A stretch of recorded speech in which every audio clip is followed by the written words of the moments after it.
The unfortunate reality of this business is that it operates in a certain way that has been making certain people money for a long time.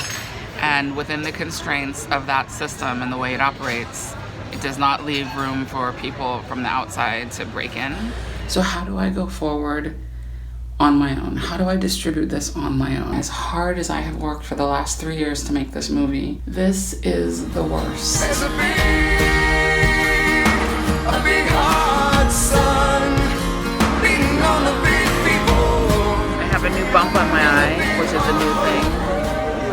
And that seems to be what happens is like new things happen and you go with the punches. I'm sitting in traffic. I've come to the Alamo Draft House in downtown Los Angeles because I want to check out different movie theaters that I could possibly have my movie there.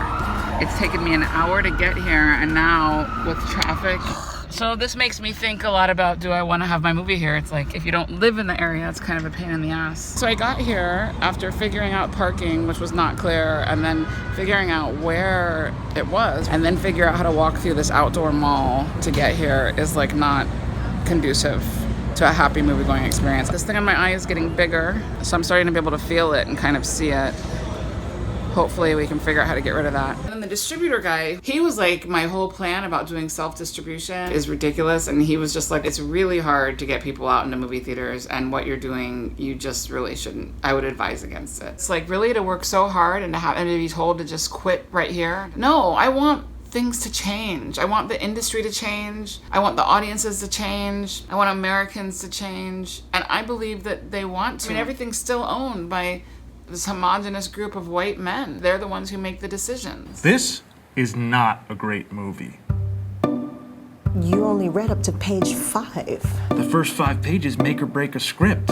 If I have to keep distributing my own movies for the rest of my life because this industry never becomes my friend, I want to be able to do it better the next time. I want to understand more. The number I have in my mind is like somewhere between $100,000 and $200,000 to pay for publicists and marketing. I put $200,000 out there not because I have it, but because I feel like that's what I need to spend to be successful based on my research. Like, once I have a plan and I know exactly how much I have to pay people, then it's like I'll have to figure out how to get the money. If I can get to the theater and talk to them, then I think I can get them excited about it and what this movie can do to evolve the human race and movies. Diversity doesn't mean that all your characters have to be black.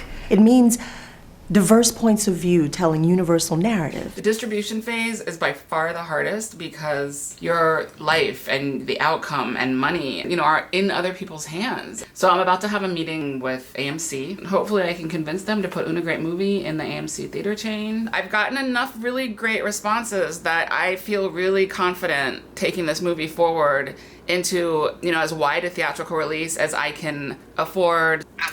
I completely understand the limitations for this movie. I understand there's no celebrity. I understand I did not screen at Sundance. But I also believe strongly that there's a huge force right now in people who want to see different movies and are interested in supporting different things, and that the system of just taking movies from Sundance and specific festivals is starting to become a little broken. Like, I can already tell you're not the average indie film person who comes to me going, I want to show my movie.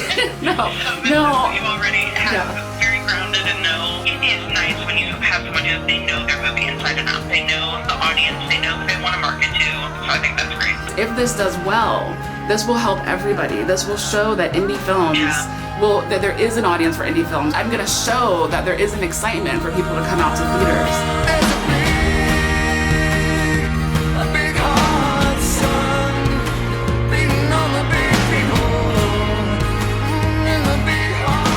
So this is me at the airport on my way to San Jose, California, and see if we can get a plan together of how I'm gonna self-distribute this movie. See if he's the guy I want to work with, because this is a huge undertaking, so I need someone who's capable of thinking a little bit outside of the box. But I'm also excited, and I'm not having to exist inside of a system that is defining me and giving me rules that impede my success and the success of other creatives. Not making the money and being in extreme debt is a possibility, but I guess it's nothing to worry about as long as I'm still going forward. There's really no point in worrying and and being afraid. I really dig your movie. I think your film is incredibly important. So let's make this a box office hit that is against the grain. So what about theaters, like booking? That's my question too. Is like, so you in LA, you put Lumley. Like, are you pretty confident we can get in Lumley? I love Lemley. And do you have a good contact there? Greg, talk to Greg every day. It's easy. Okay. Santa Monica, Lumley, Landmark. Landmark, no, I can tell you Landmark's not an option. And the reason Landmark's not an option is you're not a studio title. You don't have $10 million. What about other Lumleys then? And I feel like There are no I know Lumleys. LA. There's a Lumley's in North Hollywood. They're not gonna. But you said we can get Lumley Santa Monica. Well, we can do it, but it's gonna be a bitch. Lumley. Yeah. So, but in your proposal, you put Lumley as the. That's there as a possibility. I didn't say it was guaranteed. Right. Once I dug an early grave to find a better land. She just smiled and laughed at me and took her blues back again. There's